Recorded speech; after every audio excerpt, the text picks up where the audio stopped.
ಸೂರ್ಯಕಿರಣ್ ಲಘು ವಿಮಾನಗಳ ದುರಂತ ಪ್ರಕರಣದ ಸಂಬಂಧ ಏರ್ಫೋರ್ಸ್ ಅಧಿಕಾರಿಗಳು ಇವತ್ತು ಘಟನಾ ಸ್ಥಳಕ್ಕೆ ಭೇಟಿ ನೀಡಿ ತನಿಖೆ ನಡೆಸ್ತಾ ಇದ್ದಾರೆ. ದುರಂತ ನಡೆದ ಘಟನಾ ಸ್ಥಳ ಸಂಪೂರ್ಣ ಸುಪರ್ದಿಗೆ ಪಡೆದು ಸುತ್ತಮುತ್ತಲಿರುವ ನಿವಾಸಿಗಳನ್ನ ಹೊರಬಿಡದೆ ತನಿಖೆ ನಡೆಸ್ತಾ ಇದ್ದಾರೆ. ಘಟನಾ ಸ್ಥಳಕ್ಕೆ ಸಾರ್ವಜನಿಕರಿಗೆ ಪೊಲೀಸರು ನಿಷೇಧ ಹೇರಿದ್ದಾರೆ. ಏರ್ಫೋರ್ಸ್ ಅಧಿಕಾರಿಗಳು ಸ್ಥಳಕ್ಕೆ ಭೇಟಿ ಕೊಟ್ಟು ತನಿಖೆ ನಡೆಸ್ತಾ ಇರುವಂತಹ ದೃಶ್ಯಗಳನ್ನ ನೋಡ್ತಾ ಇದ್ದೀರಿ. ನಿನ್ನೆ ಹೊತ್ತಿ ಉರಿದಿತ್ತು ಸೂರ್ಯಕಿರಣ್ ವಿಮಾನ. 2 ವಿಮಾನಗಳು ತಾಲೀಮು ನಡೆಸುವಂತಹ ಸಂದರ್ಭದಲ್ಲಿ ನಡೆದಂತಹ ಅವಘಡ. ಹೀಗಾಗಿ ಅವಘಡ ಸಂಭವಿಸಿದಂತಹ ಸ್ಥಳದಲ್ಲಿ, ಅದು ಪತನಕ್ಕೊಳಗಾದಂತಹ ಸ್ಥಳದಲ್ಲಿ ಅಲ್ಲಿ ಈಗ ತನಿಖೆಯನ್ನು ನಡೆಸಲಾಗ್ತಾ ಇದೆ. ದೃಶ್ಯಗಳಲ್ಲಿ ನೋಡ್ತಾ ಇದ್ದೀರಿ, ಒಂದು ಕೊಟ್ಟಿಗೆಯ ಬಳಿ ಒಂದು ವಿಮಾನ ಪತನಗೊಂಡಿತ್ತು. ಹೀಗಾಗಿ ಆ ಒಂದು ಸ್ಥಳದಲ್ಲೂ ಕೂಡ ಕಾರ್ಯಾಚರಣೆ ನಡೆಸ್ತಾ ಇದ್ದಾರೆ. ಏರ್ಫೋರ್ಸ್ನ ಅಧಿಕಾರಿಗಳು ಘಟನಾ ಸ್ಥಳಕ್ಕೆ ಭೇಟಿ ಕೊಟ್ಟು ತನಿಖೆ ನಡೆಸ್ತಾ ಇರುವಂತಹ ಹಿನ್ನೆಲೆಯಲ್ಲಿ ದುರಂತ ನಡೆದ ಘಟನಾ ಸ್ಥಳದ ಸಂಪೂರ್ಣ ಸುಪರ್ದಿಯನ್ನು ಪಡೆದುಕೊಂಡಿದ್ದಾರೆ. ಸುತ್ತಮುತ್ತಲಿರುವಂತಹ ನಿವಾಸಿಗಳನ್ನು ಕೂಡ ಅಲ್ಲಿಗೆ ಬಿಡ್ತಾ ಇಲ್ಲ. ಜೊತೆಗೆ ಘಟನಾ ಸ್ಥಳಕ್ಕೆ ಸಾರ್ವಜನಿಕರಿಗೆ ಪೊಲೀಸರು ನಿಷೇಧ ಹೇರಿದ್ದಾರೆ. 3 ಪೈಲಟ್ಗಳ ಪೈಕಿ ಒಬ್ಬ ಪೈಲಟ್ ಸಾವನ್ನಪ್ಪಿದ್ರು, ಇನ್ನಿಬ್ರು ಗಾಯಗೊಂಡಿದ್ರು.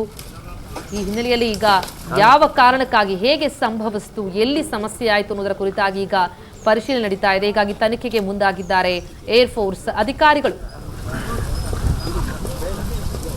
ನಿನ್ನೆ ಯಲಹಂಕದಲ್ಲಿ 2 ಯುದ್ಧ ವಿಮಾನಗಳ ದುರಂತ ಏರ್ ಶೋಗೆ ಕಪ್ಪು ಛಾಯೆ ಆವರಿಸುವಂತೆ ಮಾಡಿದೆ. ಘಟನೆಯಲ್ಲಿ ಒಬ್ಬ ಪೈಲಟ್ ಸಾವನ್ನಪ್ಪಿದ್ರೆ ಇನ್ನಿಬ್ಬರು ಪೈಲಟ್ಗಳ ಪ್ರಾಣ ಉಳಿಸಲಿಕ್ಕೆ ತಮ್ಮ ಪ್ರಾಣವನ್ನು ಲೆಕ್ಕಿಸದೆ 2 ವಿದ್ಯಾರ್ಥಿಗಳು ನೆರವಾಗಿದ್ರು.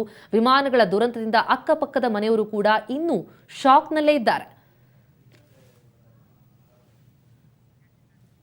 ಇಡೀ ದುರಂತವನ್ನ ಕಣ್ಣಾರೆ ಕಂಡು ಪೈಲಟ್ಗಳ ಪ್ರಾಣ ಉಳಿಸಲಿಕ್ಕೆ ನೆರವಾದಂತಹ ಪ್ರತ್ಯಕ್ಷದರ್ಶಿಗಳಾದಂತಹ ಪ್ರಜ್ವಲ್ ಚೇತನ್ ಜೊತೆ ನಮ್ಮ ಪ್ರತಿನಿಧಿ ತಿಮ್ಮೇಗೌಡ ಮಾತನಾಡಿದ್ದಾರೆ. ನೋಡೋಣ ಬನ್ನಿ. ಅಂತಾರಾಷ್ಟ್ರೀಯ ಮಟ್ಟದಲ್ಲಿ ಪ್ರಖ್ಯಾತಿ ಹೊಂದಿರುವಂತಹ ಏರ್ ಶೋ ಇವತ್ತು ಬೆಂಗಳೂರಿನ ಯಲಹಂಕ ಬಳಿ ಇವತ್ತು ಅಧಿಕೃತವಾಗಿ ಚಾಲನೆ ಆಗಿರತಕ್ಕಂಥದ್ದು. ಆದರೆ ಈ ಒಂದು ಏರ್ ಶೋಗೆ ನಿನ್ನೆ ನಡೆದಂಥ ಒಂದು ದುರಂತ ಒಂದು ಕಪ್ಪು ಛಾಯೆಯನ್ನು ಆವರಿಸುವಂಥ ಒಂದು ಕೆಲಸವನ್ನು ಮಾಡಿದೆ. ಯಾಕೆಂತಂದರೆ ಆ ದುರಂತದಲ್ಲಿ ಒಬ್ಬ ಪೈಲಟ್ ಸಾವನ್ನಪ್ಪಿದ್ರೆ 2 ಪೈಲಟ್ಗಳು ಬಹಳಷ್ಟು ಒಂದು ಗಂಭೀರವಾಗಿ ಗಾಯಗೊಂಡು ಚಿಕಿತ್ಸೆಯನ್ನು ಪಡೆದಿರುವಂಥದ್ದು. ಆ ಒಂದು 2 ಪ್ರಾಣವನ್ನು ಉಳಿಸುವಲ್ಲಿ ಒಂದು ಸ್ಥಳೀಯರ ಒಂದು ಕೆಲಸ ಬಹಳಷ್ಟಿದೆ. ಯಾಕೆಂತಂದರೆ ಗಂಭೀರ ಗಾಯಗೊಂಡಂತಹ ಒಂದು ಸ್ಥಳೀಯರ ಗಂಭೀರ ಗಾಯಗೊಂಡಂತಹ 2 ಪೈಲಟ್ಗಳಿಗೆ ಸ್ಥಳೀಯರು ಬೇಗನೆ ನೆರವನ್ನು ಅಂದರೆ ಧಾವಿಸಿ ನಂತರದಲ್ಲಿ ಅವರನ್ನ ಆಸ್ಪತ್ರೆಗೆ ಸೇರಿಸತಕ್ಕಂಥ ಒಂದು ಕೆಲಸವನ್ನು ಮಾಡಿದ್ರು. ಈಗ ನೋಡ್ತಿರ್ಬೋದು, ನಾವು ನಿನ್ನೆ 11:50 ಸುಮಾರಿಗೆ ಈ ಘಟನೆ ಸಂಭವಿಸಿತು. ಈಗ ನೋಡ್ತಿರ್ಬೋದು, ನಾವು ಘಟನಾ ಸ್ಥಳದಲ್ಲಿ ಇರುವಂಥದ್ದು.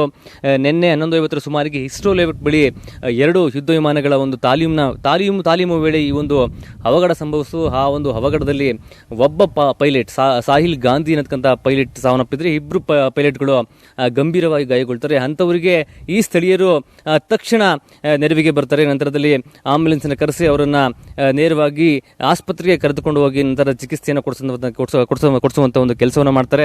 ಆದ ಕಾರಣ 2 ಪೈಲಟ್ಗಳ ಒಂದು ಜೀವ ಉಳಿಯುತ್ತೆ. ಸೊ ಈ ಒಂದು ಘಟನೆಯನ್ನ ನೋಡಿದಂತ ಪ್ರತ್ಯಕ್ಷದರ್ಶಿಗಳು ನನ್ನ ಜೊತೆ ಇರುವಂತದ್ದು ನಿಟ್ಟೆ ಮೀನಾಕ್ಷಿ ಕಾಲೇಜಿನ ವಿದ್ಯಾರ್ಥಿಗಳು ನನ್ನ ಜೊತೆ ಇರುವಂತದ್ದು. ಖುದ್ದು ಈ ಒಂದು ಘಟನೆಯನ್ನ ಅವ್ರು ನೋಡಿದ್ದಾರೆ.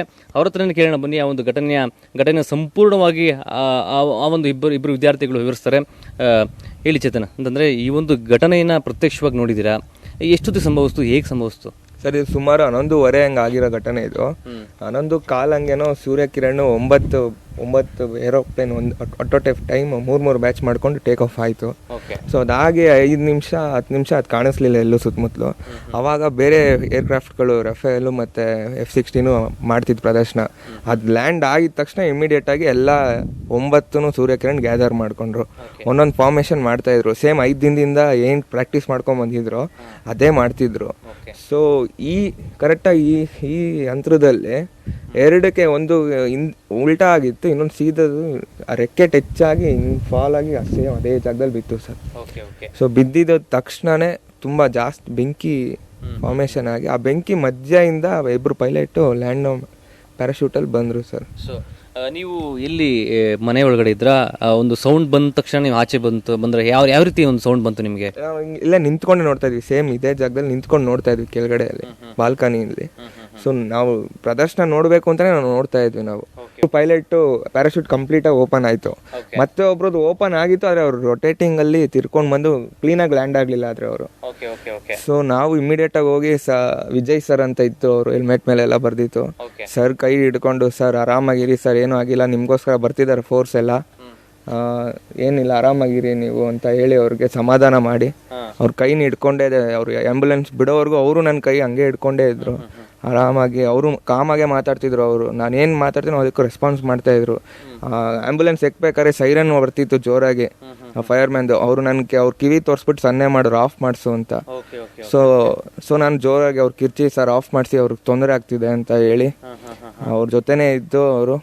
ಆಮೇಲೆ ಆರ್ಮಿ ಫೋರ್ಸ್ ಎಲ್ಲ ಬಂದ್ಬಿಟ್ಟು ಥ್ಯಾಂಕ್ಸ್ ಮಿಕ್ಕಿದ್ ನಾವು ನೋಡ್ಕೊತೀವಿ ಅಂತ ಹೇಳಿ ಆಮೇಲೆ ನಂತರ ನಡೆದಂಥ ಒಂದು ದುರಂತವನ್ನು ಪ್ರತ್ಯಕ್ಷವಾಗಿ ಇದೇ ಬಿಲ್ಡಿಂಗ್ನಿಂದ ನಿಟ್ಟೆ ಮೀನಾಕ್ಷಿ ಕಾಲೇಜಿನಲ್ಲಿ ಓದತಕ್ಕಂಥ ಒಂದು ವಿದ್ಯಾರ್ಥಿಗಳು ಚೇತನ್ ಮತ್ತು ಪ್ರಜ್ವಲ್ ನೇರವಾಗಿ ಒಂದು ಬಿಲ್ಡಿಂಗ್ನಿಂದ ಆ ಒಂದು ಫ್ಲೈಟ್ ಕ್ರಾಶ್ ಆಗೋದನ್ನ ನೋಡಿದರೆ ನಂತರದಲ್ಲಿ ದುರಾದೃಷ್ಟವಶಾತ್ ಈ ಒಂದು ದುರಂತದಲ್ಲಿ ಪೈಲಟ್ ಸಾಹಿಲ್ ಗಾಂಧಿ ಅವರು ಸಾವನ್ನಪ್ಪುತ್ತಾರೆ. ನಂತರದಲ್ಲಿ ಇಬ್ಬರು ಪೈಲಟ್ಗಳು ಬಹಳಷ್ಟು ಒಂದು ಗಂಭೀರವಾಗಿ ಗಾಯಗೊಳ್ತಾರೆ. ನಂತರದಲ್ಲಿ ಅವರಿಬ್ಬರ ಒಂದು ಪ್ರಾಣವನ್ನು ಉಳಿಬೇಕು ಇವತ್ತು ಉಳಿದಿದೆ ಅಂತಂದರೆ ಆ ಒಂದು ಕೆಲಸದಲ್ಲಿ ಇವರ ಒಂದು ಕೆಲಸ ಪ್ರಜ್ವಲ್ ಮತ್ತು ಚೇತನ್ ಅವರ ಒಂದು ಕೆಲಸ ಭಾಳಷ್ಟು ಇದೆ. ಯಾಕೆಂತಂದರೆ ಎಂಥದ್ದು ಒಂದು ಈ ರೀತಿಯ ಒಂದು ದುರಂತ ಆದಾಗ ನಿಜವಾಗ್ಲೂ ಕೂಡ ಆ ಒಂದು ಫ್ಲೈಟ್ ಬಳಿ ಹೋಗ್ಲಿಕ್ಕೆ ಬಹಳಷ್ಟು ಒಂದು ಭಯ ಆಗುತ್ತೆ. ಯಾಕೆಂದರೆ ಮತ್ತೊಂದು ಸರಿ ಏನಾದ್ರು ಬ್ಲಾಸ್ಟ್ ಆದರೆ ಎಲ್ಲರೂ ಕೂಡ ಪ್ರಾಬ್ಲಮ್ ಆಗುತ್ತೆ. ಸೊ ಅಂಥ ಸಂದರ್ಭದಲ್ಲಿ ಇವರು ತಮ್ಮ ಪ್ರಾಣವನ್ನು ಕೂಡ ಲೆಕ್ಕಿಸದೆ ನೇರವಾಗಿ ಅಲ್ಲಿ ಹೋಗ್ತಾರೆ. ನಂತರದಲ್ಲಿ ಇಬ್ಬರು ಪೈಲಟ್ಗಳನ್ನ ಜೀವನ ರಕ್ಷಣೆ ಮಾಡ್ತಾರೆ. ನಂತರದಲ್ಲಿ ಆಂಬುಲೆನ್ಸ್ ಅನ್ನು ಕರೆಸಿ ನಂತರದಲ್ಲಿ ಆಸ್ಪತ್ರೆಗೆ ದಾಖಲು ಮಾಡಿ ಪ್ರಾಣವನ್ನು ಉಳಿಸುವಂತ ಒಂದು ಕೆಲಸವನ್ನ ಈ ಒಂದು ಇಬ್ಬರು ವಿದ್ಯಾರ್ಥಿಗಳು ಮಾಡಿದ್ದಾರೆ.